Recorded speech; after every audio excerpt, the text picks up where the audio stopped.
I think there's so much shame around niche hopping. The biggest companies in the world have bigger total addressable markets. I didn't even know that. You essentially have 3 ways that you can scale an agency past 100K a month. So the first one is, What would you say is like a fair deal for like, let's say a Cairo agency for like a growth partner? Would it be take 50% of the business? well, I think the problem is that for most people at 100K a month, if you want to scale past that, it's fairly simple. The more and more you scale, the more and more you get paid. And I think I know for a fact, if you execute either of those 3 very well, you're going to break past that 100K a month mark. This is how we scaled Alex Digital from 100K a month to 250K a month. This is also what I'm doing now, really, but in a slightly different way. So, all right, guys. Well, we are live for episode number 3 of the Joel Kaplan Show. I've got Lyndon Chastity, my creative director. Let's go. Ready for it. And today, what are we going to be talking about? We're going to talk about how to scale past 100K a month with SMMA. Let's do it. So I really want to talk about more advanced content. So one of the big topics is like, all right, let's say you hit 100K a month with SMA. Where do you go from there?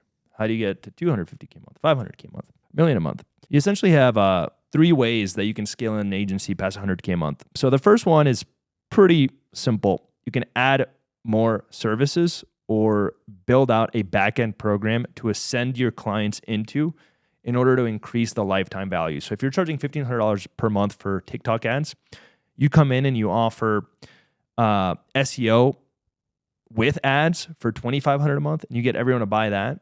Immediately, you're going to grow your agency. So let's say you're stuck at 100K a month, 100K a month, 100K a month. Moving forward, every single client that signs up went from paying you $1,500 a month to $2,500 or $3K a month. You're immediately going to scale past that. So if you look at some of the biggest companies in this space, what they've done really well is also have a secondary upsell that's much more expensive. So for example, with Agency Lab, we've got Agency Lab, and as soon as people join and get really good results, we ascend them into Rise Mastermind. With Alex Ramosi, he got people in the Gym Launch, and as soon as they got great results, he ascended them into Gym Lords, which was his back-end program. I didn't even know that. So it went from like charging $16,000 to like over $70,000 for the second option. So for example, if you're running an agency and you could say, hey, come in, we're going to get you great results with ads, let's say for Invisalign if you're working with dentists. And as soon as they get great results, you're like, awesome, sign up for our $30,000 dental implant patient accelerator. So now we're going to go from just offering you ads for Invisalign to now offering you ads for dental implants, but charge you way more. That's one way to scale past it. You're essentially increasing LTV by adding more services or building out a backend. You could also argue that you could increase retention, but that's obvious, so I'm not going to talk about that. The other option is to scale by adding another vertical. So let's say that you're just working with chiropractors, or in your case, you're just working with people that want to do YouTube. You could be like, cool, now I'm going to work with people that also want to do Instagram. Or in the case of like a traditional local lead gen agency, they're working with chiropractors, like, cool, now we're going to go after dentists. And I think there's so much shame around niche hopping, but like the biggest companies in the world have bigger total addressable markets. Like once you've capped out chiropractors, you can add dentists. Like I'll put it to you like this. Let's say your retention rate is really solid, like over 90%. Just to keep it simple, let's say 90%. So every month you keep 90% of your clients, and you have 200 chiropractors as clients, and you lose on any given month 10%. That's 20 clients lost.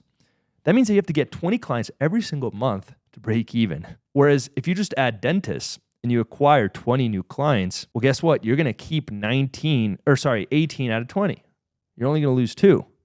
So you're net up way more for chiropractors because, again, you're already at such a high number of clients. Every time that you get 20 new clients, you essentially break even on net new clients. Whereas if you start a new vertical, you would net 18 new clients. Option 2 is like you can just scale horizontally. Again, option 1 would be build out a backend, increase LTV, add new services, and essentially scale vertically, okay? With your group of clients. Let's say you're just working with chiropractors, you're going to make more from every single chiropractor client. Option number 2 is you scale horizontally. You say, we're going to work with chiropractors and we're going to work with dentists.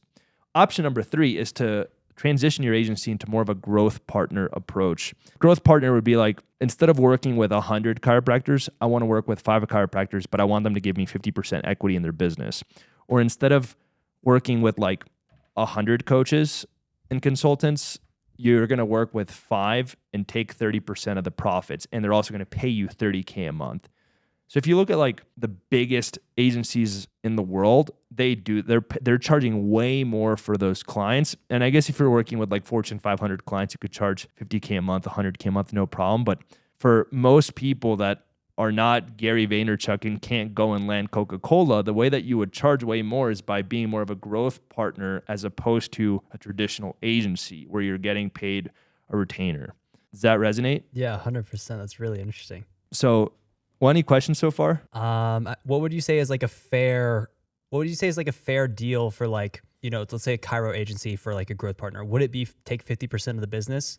Well, I think the problem is that most people aren't ready to be growth partners. But let's say that you have a really strong track record at growing chiropractors and you already have 100 clients. Then you could go to your top 5 and be like, yo guys, any of the new growth that we generate, like let's go all in and I want 50% of the profits. So you take your top 5 clients and you say, let's grow together. Interesting. But you wouldn't change retainer at all. And I guess you can, like I I would say if you're a growth partner, it's good to have some sort of retainer so that they're still serious and committed about it.